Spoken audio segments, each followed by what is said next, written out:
Now we're recording. Why does it feel like get it's it been again? 18 years, but it literally hasn't. feels. No, we literally recorded last weekend. I was gonna say, didn't we record last week? Yeah, last weekend. Yeah. It's because I didn't see you on Monday. This is true. That's it. That's This the is one. true. And I hate being there on Tuesdays. Like, yeah, it just feels. I mean, like, there's other people there, but it just doesn't. I don't know. Doesn't feel right. Yeah, that's like which me I'm on sure Wednesdays. is how you feel on Wednesdays. Yeah. Yeah. Not that like it's not bad. I mean, I don't mind people, right. but it's like it's not like our normal days that we had. Yes. We also used to have way more days together than we do now. Way more. Which is just dumb. We used to have Monday, Tuesdays, and Thursdays. I mean, we also had Monday through Friday for years. Right. However, you couldn't pay me enough to go back to that. So, ever. Thank you. In my life. Thank you. No, thank you. Thank you. Speaking of, so this P episode.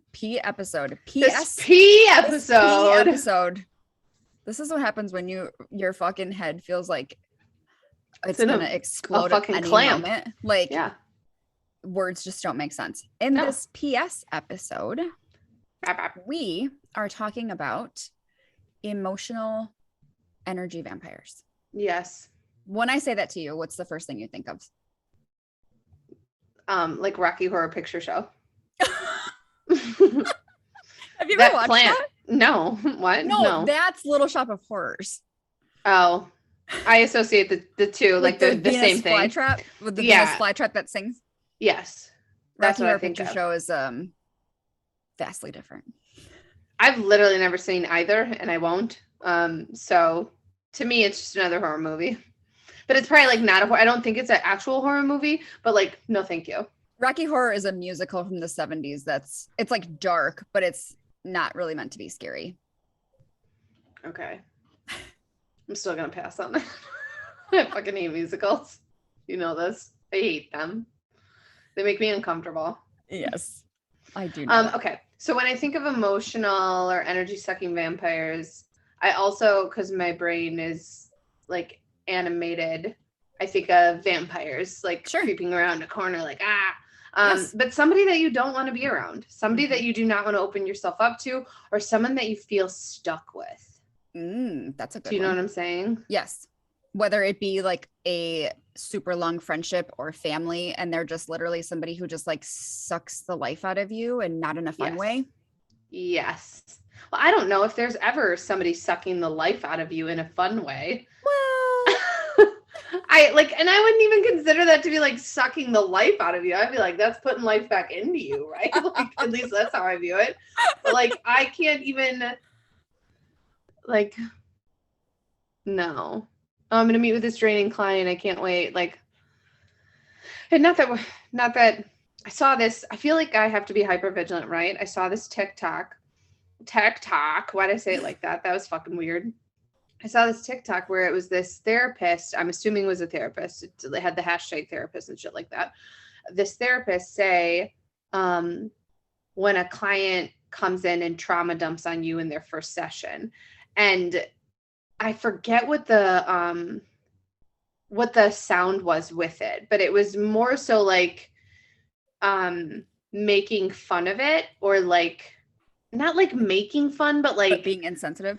Yes. And so then someone was like, you're literally, so someone stitched it and was like, you're literally a fucking therapist. Like, that's your fucking job, is to listen to people like when they're in a situation. So, right. There's two schools of thought behind this, right? Like, and everything is taken out of context when it's on the internet. We don't know if she was meaning in the sense of like, because it wasn't, I wish I could remember the sound, because the sound could go both ways. Sure. The sound could go both ways of like, you're being insensitive, or like, give me all your trauma. Do you know what I'm saying? Like, give it to me. But I can't remember what it was, but it more so of like, he was like, and the person who stitched it did not seem like they were being gamey or manipulative or like trying to exploit this person, but more so like causing, like like creating a conversation of like, you realize what this looks like, right? Like you're just like, you're bitching about your job, and it's a job where you're dealing with extremely sensitive people. Mhm. And so like, then I start to worry about that in like the way that I'm phrasing things or how that could be perceived. So like when I was just about to say, like when I think about it, like maybe a draining client, I was like, oh, I don't want that to sound insensitive. However, I think there's a reality of the situation. There are some clients who are draining, and not by any fault of their own. Maybe they have a lot going on, and I am allowed to feel those feelings. It doesn't mean that I'm going to talk shit about them or say that they can't Right. come see me or any of those Right. things, but it's just like, call a spade, right? Like, I know when I'm being emotional, I'm going to call it out. I'm being emotional. And here's the other thing. In this generation, somebody's always going to find a reason to be offended. Let's be quite honest. It really feels like it's coming to that. Yes. Yes. So it's It like, does. no matter what you say, somebody will find a reason to take offense to it, or somebody will find a reason as to why you shouldn't express yourself that way. And like, I'm just not here for that type of thing. Jeff just got home. I was nervous. I was like, someone's stealing my child? What's going on? So yeah, so emotional energy sucking vampires. When do you feel like there's been a time in your life, Steph, where you've dealt with somebody like this? I know that I have had coworkers that have felt very much like emotional vampires, but here's the caveat to that. We've talked about this before. We worked in a very intense work environment, right? So we constantly were trauma bonding with our coworkers because of what we were experiencing every single day. So it wasn't like a fault of them, because in preparing for this episode, I was like, I mean, I've definitely done some of these things, right? Where I didn't ask the person I was going to talk to, like, do you have the emotional space for this? I was just like, I need to fucking talk to you. Like, this is what's happening in my life, and I don't know what to do with myself, right? Yeah. I think everybody can say that they have done that at some point in time. Yes. Because we're human, and sometimes we put our needs above somebody else's, or we think that our issues are more important than somebody else's for whatever the reason, right? But here's the thing. When you are finding yourself exhausted after every single conversation with these people, to where it's like, I don't feel fulfilled, I feel drained, I feel like you kind of just dumped all over me, and I had no, like, I couldn't prepare for that, or I couldn't like protect my energy before you did that, right? Like, it feels almost, I don't want to say like violating, but I feel like it could, depending on the severity of the situation. Does that make sense? It absolutely makes sense. I think that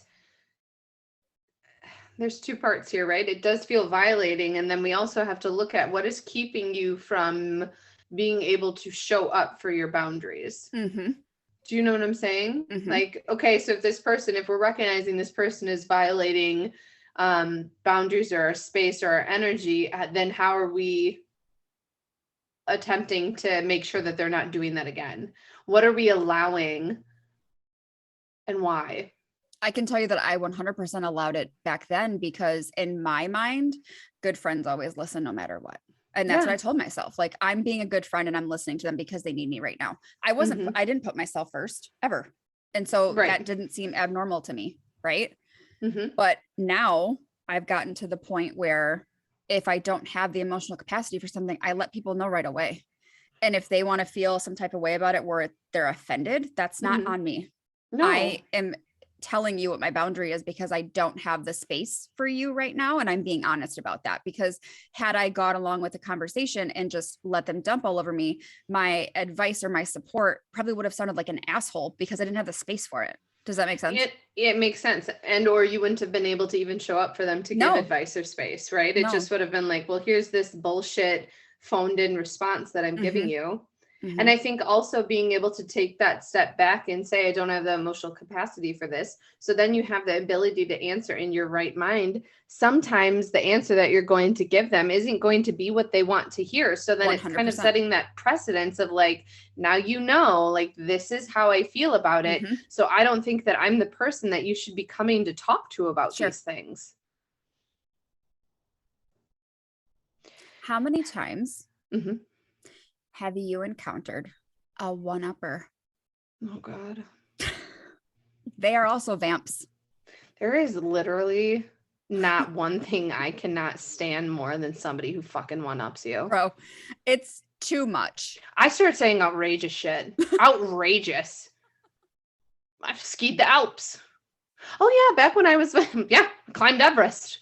Like I will go. I will play that game. That is one of my toxic traits that I will. You want to go? We'll go. I will make my tea with the queen.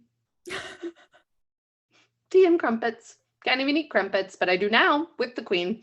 Like, it just, for what are you proving? Like, and it's easy for, well, I wouldn't say it's easy for us. I will say that I'll speak for myself. I think it is easy now, after having been a therapist for a while, to be able to recognize you are just dumping insecurities. You're just projecting insecurities out there, and that I don't have to do this. I don't have to engage in this. I'm in control. Or they're really trying hard to relate, right? But it's coming off as like, you're being a dick. What are you doing? And like, because it'll come off as incredibly invalidating of like, well, your experience doesn't matter. Listen to what happened to me. Yes. And so interesting enough, where do you draw the line between somebody saying, like you saying like, oh, I had a really hard day today. Like, my mom and I got in a fight and she wasn't listening to what I had to say. And the person is like, yes, oh my gosh, I got in a fight with my mom the other day and blah, blah, blah, blah. Are you considering that a one-upper, or do you take a pause to see if that person's reflecting? Like trying to relate? I think it depends on the situation, because I do think that person is trying to relate to you to say like, you're not alone. I totally get how you feel.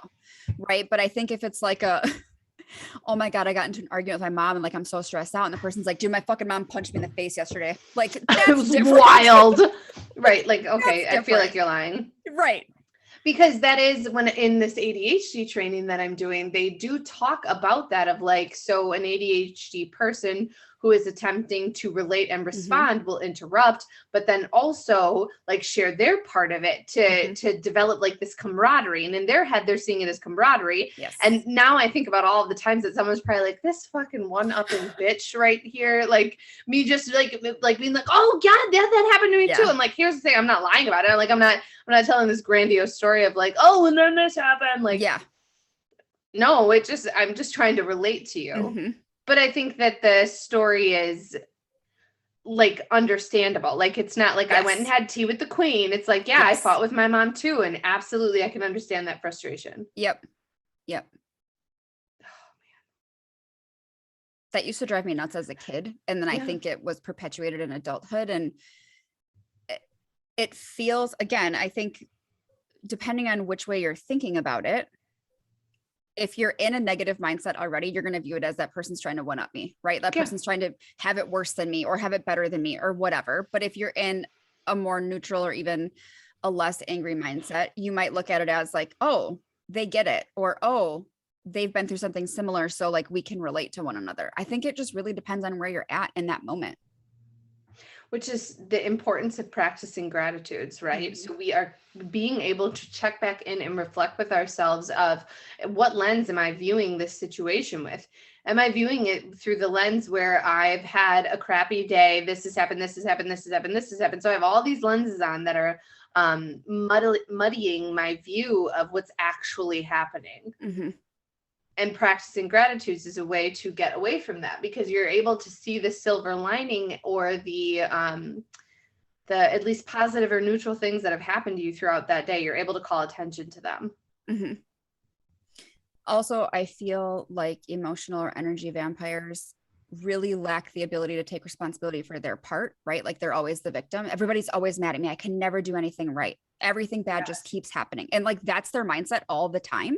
And so whenever you talk to them, that's the vibe you get. So it's almost like okay, well, I know when so-and-so comes over here, that's how the conversation is going to go. Like, am I going to engage in it, or am I going to be like, I don't have time for this? You know what I'm saying? And so if we're recognizing, okay, after we've been talking now, we're starting to recognize some of these energy vampires in our life. I guess the question that I pose to you, myself, and everybody listening is, what purpose does that relationship serve us in our life? Why are we allowing that relationship